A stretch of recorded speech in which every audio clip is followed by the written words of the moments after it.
Good morning everyone. आप सभी का प्रकाश शेखावत की ऑनलाइन क्लासेज में स्वागत अभिनंदन। हम पढ़ रहे थे उत्परिवर्तन पिछली क्लास में। उत्परिवर्तन क्या होता है उसके बारे में हमने सारा डिस्कस कर लिया था। अब जो इसके जो टाइप्स हैं उस पर हम देखते हैं कि उत्परिवर्तन जो है किसी भी जीव की जीवनीय संरचना में जो अचानक परिवर्तन होता है उसे हम क्या कहते हैं, उत्परिवर्तन। अब जो है ये जो परिवर्तन है वो कितने तरीके से हो सकता है, तो हम इसके ऊपर डिस्कस करते हैं। देखिए, उत्परिवर्तन, म्यूटेशन, जीव यानी अचानक परिवर्तन होना। उत्परिवर्तन दो प्रकार का होता है। एक होता है बिंदु या जीन उत्परिवर्तन। बिंदु या जीन उत्परिवर्तन एक नाइट्रोजनी क्षारक में होने वाला परिवर्तन, जिसकी डिटेल हम पिछली क्लास में पढ़ चुके हैं। दूसरा जो उत्परिवर्तन होता है वो है गुणसूत्रीय उत्परिवर्तन, क्रोमोसोमल म्यूटेशन। गुणसूत्रीय उत्परिवर्तन क्या होता है? देखिए, गुणसूत्र में परिवर्तन दो तरीके से हो सकता है। एक तो गुणसूत्र की संख्या में परिवर्तन हो सकता है, अर्थात गुणसूत्र की संख्या या तो घट जाए या फिर बढ़ जाए। दूसरा तरीका गुणसूत्र की संरचना में हो सकता है, जैसे कोई गुणसूत्र का भाग हट जाए, जुड़ जाए, उल्टे क्रम में व्यवस्थित हो जाए। तो एक तो उसकी संरचना में परिवर्तन हो सकता है और एक उसकी संख्या में परिवर्तन हो सकता है। तो गुणसूत्र की संख्या व संरचना में होने वाला परिवर्तन गुणसूत्रीय उत्परिवर्तन कहलाता है। इसमें हम लिख सकते हैं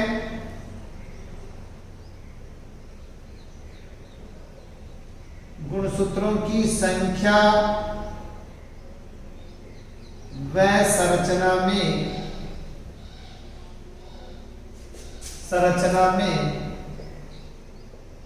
होने वाला परिवर्तन। तो आपको ये याद रखना है, परिवर्तन दो ही तरीके से होगा, या तो उसकी संख्या में या उसकी संरचना। गुणसूत्रीय उत्परिवर्तन दो प्रकार का होता है। कितने प्रकार का होगा? दो। एक है संख्यात्मक गुणसूत्रीय उत्परिवर्तन।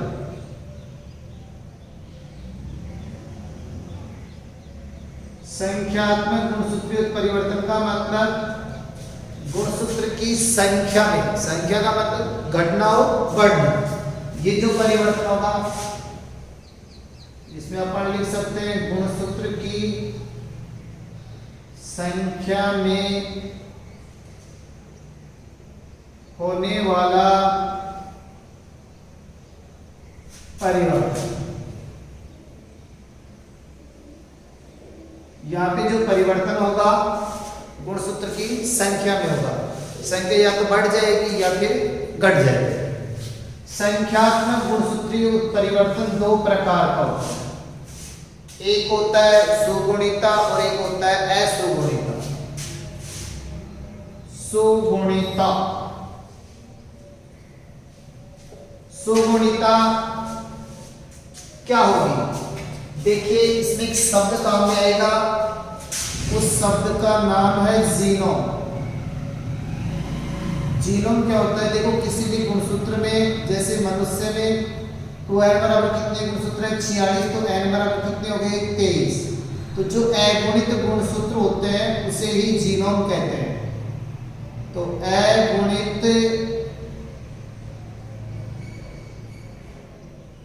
गुणसूत्रों का समूह क्या कहलाता है? जीनोम।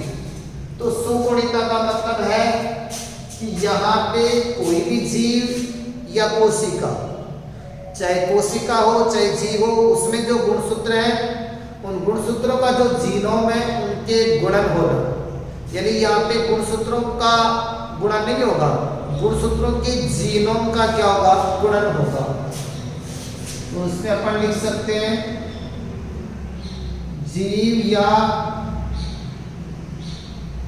कोशिका के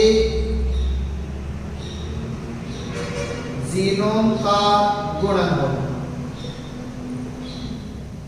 जैसे त्रिगुणिता, चतुर्गुणिता, ऐसे जो है इसमें यह है। तो जीनोम का गुणन होना।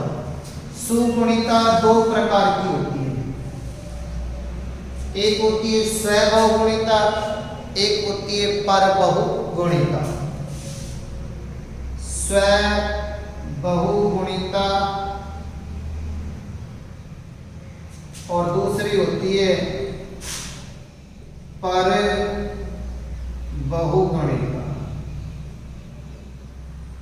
स्वबहुगुणिता का अर्थ होता है कि गुणसूत्रों का जो जीनोम है उसका गुणन तो होगा, लेकिन वो गुणन कैसे होगा, स्व का मतलब स्वतः ही होगा, यानी स्वतः ही, ऑटोमेटिकली, जिसको मुख्य रीजन नहीं बता सकते, यानी स्वतः ही गुणसूत्रों के जीनोम का गुणन होना, स्वतः ही।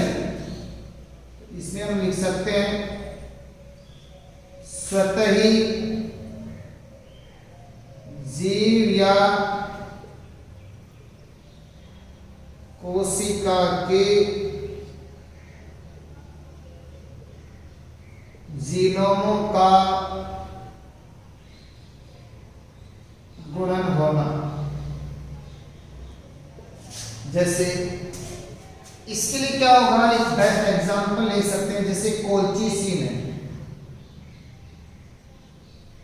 कोल्चिसिन एक ऐसा रासायनिक पदार्थ है जिसको किससे प्राप्त किया जाता है,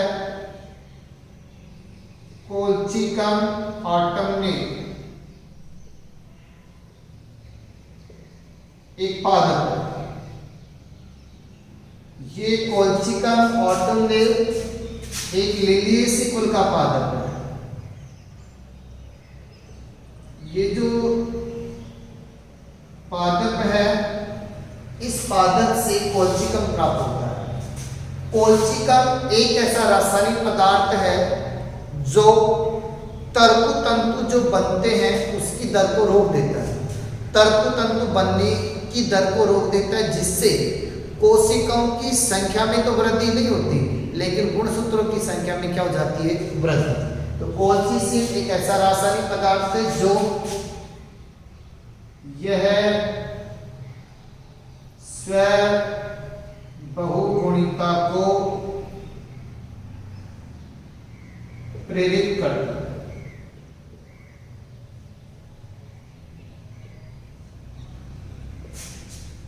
ठीक है, दूसरा देखिए, दूसरा है इसमें जिसकी हम डिटेल पढ़ेंगे, पर बहुगुणिता। पर बहुगुणित, पर का अर्थ होता है दूसरा, इसका मतलब दो भिन्न भिन्न पादप प्रजातियां हैं, उनके मध्य आपस में क्या कराएंगे, क्रॉस, और क्रॉस करा करके उनमें जीनोम की संख्या में क्या करेंगे, वृद्धि, वो कहलाती है परबहुगुणिता। दो भिन्न भिन्न पादप प्रजातियों के मध्य क्रॉस कराने के दौरान गुणसूत्रों के जीनोमों का बढ़ना या गुणन होना परबहुगुणिता कहलाता है। इसके लिए हम एग्जाम्पल ले सकते हैं, जैसे गेहूं है और दूसरा है राई। गेहूं और राई के मध्य आपस में क्या करा गया, क्रॉस। तो एक पादप किस्म बन गई, इसका नाम है टेट्रिकेल। ये टेट्रिकेल क्या है, गेहूं की किस्म है। ध्यान रखना, टेट्रिकेल एक ऐसी गेहूं की किस्म है जो कृत्रिम रूप से मानव द्वारा निर्मित प्रथम किस्म।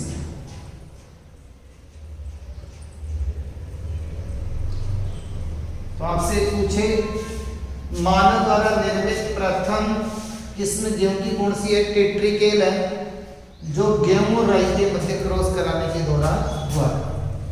दूसरा एग्जांपल ले सकते हैं रेफेनस सटाइवम,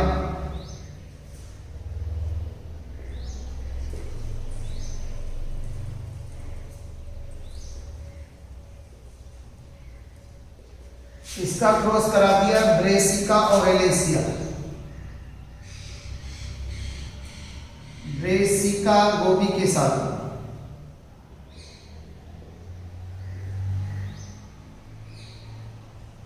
ये है गोभी और ये है मूली। इसके मध्य क्रॉस कराने से जो किस्म बनेगी उसका नाम है रेफेनोब्रेसिका। क्या बन गई? रेफेनोब्रेसिका। तो इस प्रकार ये होगी परबहुगुणिता। तो ये हुआ संख्यात्मक गुणसूत्रीय उत्परिवर्तन। अब देखते हैं इसमें इसका दूसरा पार्ट चलता है, वो है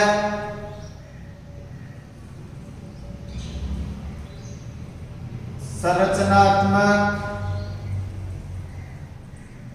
गुणसूत्रीय उत्परिवर्तन।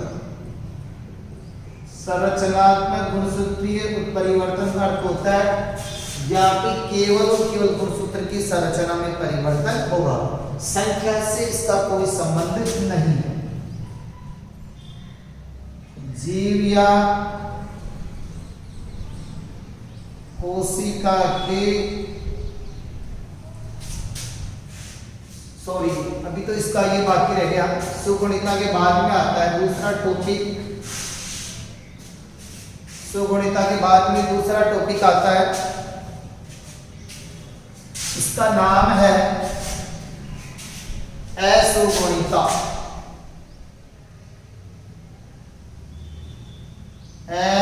असुगुणिता। असुगुणिता में क्या होगा? यहाँ पे जो गुणन हुआ था वो किसका हुआ था? जीनोम का। यहाँ पे जीनोम का गुणन नहीं होगा, यहाँ पे होगा गुणसूत्रों की संख्या का। तो या तो गुणसूत्रों की संख्या में कमी हो जाए या फिर गुणसूत्रों की संख्या में क्या हो जाए? वृद्धि। तो इसमें अपन लिख सकते हैं कोशिका या जीवों के गुणसूत्रों की संख्या में कमी या वृद्धि का होना में कमी या वृद्धि का होना। या तो गुणसूत्रों की संख्या घट जाए या तो एक दो कम हो जाए या फिर एक दो क्या हो जाए? बढ़ जाए। ये असुगुणिता कहलाती है। असुगुणिता दो प्रकार की होती है, एक अधोगुणिता, एक अधिगुणिता। पहले बात करते हैं अधोगुणिता। अधोगुणिता ध्यान रखना, अधो शब्द हमेशा कम के लिए आता है। तो यहाँ पे गुणसूत्रों की संख्या में क्या होगी? कमी, या तो एक की या फिर दो की। तो कमी का होना अधो, यानी किसी जीव या कोशिका के गुणसूत्रों की संख्या में कमी का होना अधोगुणिता कहलाता है। जीव या कोशिका के गुणसूत्रों में कमी का होना। अब कमी का होने का मतलब है या तो एक कम हो जाए या फिर कितना कम हो जाए? दो। अधोगुणिता दो प्रकार का होता है, एक है एक न्यून सूत्री और दूसरा है द्विन्यून सूत्री। एक न्यून सूत्री का मतलब ये हुआ कि किसी भी जीव में द्विगुणित गुणसूत्र है, उसमें कितनी गुणसूत्री कमी होगी? एक। किसी जीव या कोशिका के द्विगुणित गुणसूत्रों में एक गुणसूत्र की कमी का होना एक न्यून सूत्री कहलाता है। इसका दूसरा रूप है द्विन्यून सूत्री किसी भी कोशिका के जो गुणसूत्र है द्विगुणित, उसमें दो गुणसूत्रों की कमी का होना। एक गुणसूत्री कमी का होना, एक न्यून सूत्री, एक न्यून का कमी सूत्री का मतलब द्विगुण सूत्र। यहाँ पे कितने कम हो गए? दो। इसका जो दूसरा प्रकार है वो है अधिगुणिता। ध्यान रखना, अधि शब्द हमेशा अधिकता के लिए आता है। तो यहाँ पे गुणसूत्र की जो द्विगुणित गुणसूत्र है किसी भी कोशिका के, उसमें एक या दो गुणसूत्रों की वृद्धि का होना। इसमें लिख सकते हैं जीव या कोशिका के द्विगुणित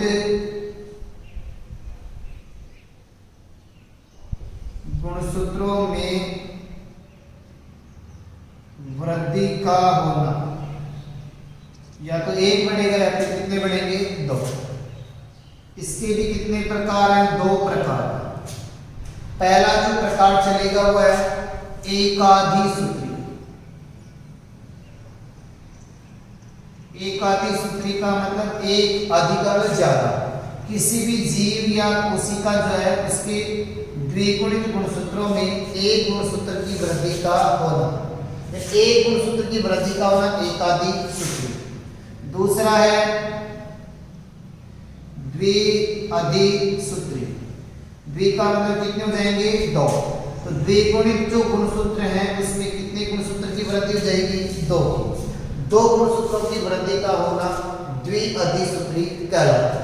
तो ये तो हुआ संख्यात्मक गुणसूत्रीय उत्परिवर्तन। अब हम इसका दूसरा रूप जो पढ़ते हैं वो है संरचनात्मक गुणसूत्रीय उत्परिवर्तन। अब जो संरचनात्मक गुणसूत्रीय उत्परिवर्तन है उसमें हम क्या क्या पढ़ेंगे वो देखिए। दूसरा रूप देखिए, इसको यहां से पढ़ते हैं संरचनात्मक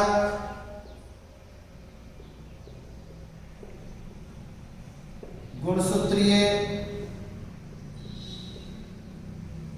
उत्परिवर्तन। इसका मतलब है कि केवल और केवल गुणसूत्र की किसमें परिवर्तन होगा? संरचना। तो जीव या कोशिका के द्विगुणित कोशिका के गुणसूत्रों की संरचना में होने वाला परिवर्तन, ये जो है ये कितने प्रकार का होता है? चार प्रकार का होता है।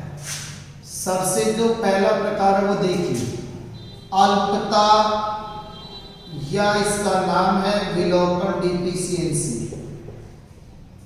अल्पता या विलोपन का अर्थ होता है कोई भी जो गुणसूत्र है, जैसे ये कोई गुणसूत्र है, इस गुणसूत्र से किसी खंड का, जैसे ये खंड है ये गायब हो गया,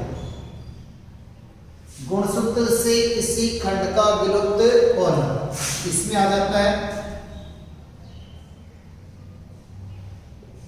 गुणसूत्र के किसी खंड का विलुप्त होना क्या कहलाता है? अल्पता। अल्पता भी दो प्रकार की होती है, एक होती है अंतस्थ और एक होती है अंतराली। अंतस्थ का मतलब गुणसूत्र से जो कोई भी खंड गायब होगा वो हमेशा किससे होगा? सिरों से। तो अंतस्थ में जो गायब होने का जो गुण है वो कहां से होगा? सिरों से। और अंतराली में कहीं से भी हो सकता है, कहीं से भी, यानी सिरों को जो बीचने से जो होगा वो कौन सा होगा? अंतर। इसके बाद में दूसरा है स्थानांतरण,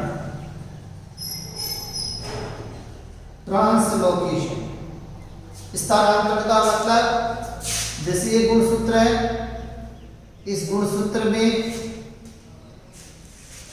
जैसे मान ये खंड इधर से इधर आ सकता है, इधर से इधर आ सकता है, या फिर जैसे दो गुणसूत्र है, इसका खंड इस पे आ सकता है, इसका खंड इस पे आ सकता है। तो एक ही गुणसूत्र में या गुणसूत्रों का जो जोड़ा है उसमें गुणसूत्र के खंडों का आदान प्रदान होना। तो यहाँ पे हम लिख सकते हैं गुणसूत्र के खंडों का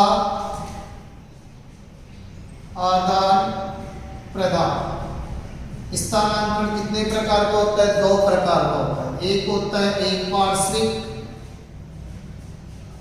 और दूसरा होता है द्विपार्श्विक। एक पार्श्विक क्या होता है? जैसे ये गुणसूत्र है और जब स्थानांतरण की क्रिया के लिए एक ही दिशा में होती है वो एक पार्श्विक होती है। जब स्थानांतरण की क्रिया एक ही दिशा में होगी तो एक पार्श्विक। जब स्थानांतरण की क्रिया दोनों दिशाओं में, जैसे ये इधर से हो रहा है और ये इधर से, दोनों दिशाओं में हो गई, ये कहलाएगी द्विपार्श्विक। एक पार्श्विक का मतलब एक ही दिशा में, एक ही दिशा में। द्विपार्श्विक का मतलब दोनों दिशाओं में। तीसरा जो प्रकार है वो है विलोपन, सॉरी इसमें है प्रतिलोमन इन्वर्जन। प्रतिलोमन पहला है अल्पता या विलोपन, स्थानांतरण प्रतिलोमन। प्रतिलोमन का अर्थ होता है कि जो गुणसूत्र है उसका कोई भी जैसे खंड है, मान लीजिए ये इसका खंड है, तो गुणसूत्र की किसी भी खंड का उल्टे क्रम में व्यवस्थित हो जाता है। जैसे ये खंड इस प्रकार था तो अगली बार ये इस प्रकार जुड़ जाए। तो गुणसूत्र से किसी भी खंड का उल्टे क्रम में व्यवस्थित होना क्या कहलाता है? प्रतिलोमन इन्वर्जन कहलाता है। तो इसमें अपन लिख सकते हैं गुणसूत्र के खंडों का उल्टे क्रम में व्यवस्थित होना।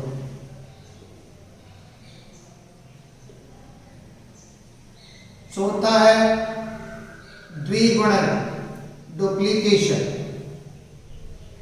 द्विगुणन का अर्थ होता है कोई भी, जैसे ये गुणसूत्र मान लीजिए और इसका ये खंड है, तो गुणसूत्र के किसी भी खंड का पुनः निर्मित हो जाना। जैसे मान लीजिए गुणसूत्र इसका ये खंड था, तो ये खंड जब दोबारा बन जाएगा तो वो क्या कहलाता है? द्विगुणन। तो इसमें हम लिख सकते हैं गुणसूत्र के खंडों का पुनः निर्मित होना। पुनः निर्मित होना द्विगुणन कहलाता है। इस प्रकार आज हमने एक उत्परिवर्तन के टॉपिक के बारे में पढ़ा। Thank you.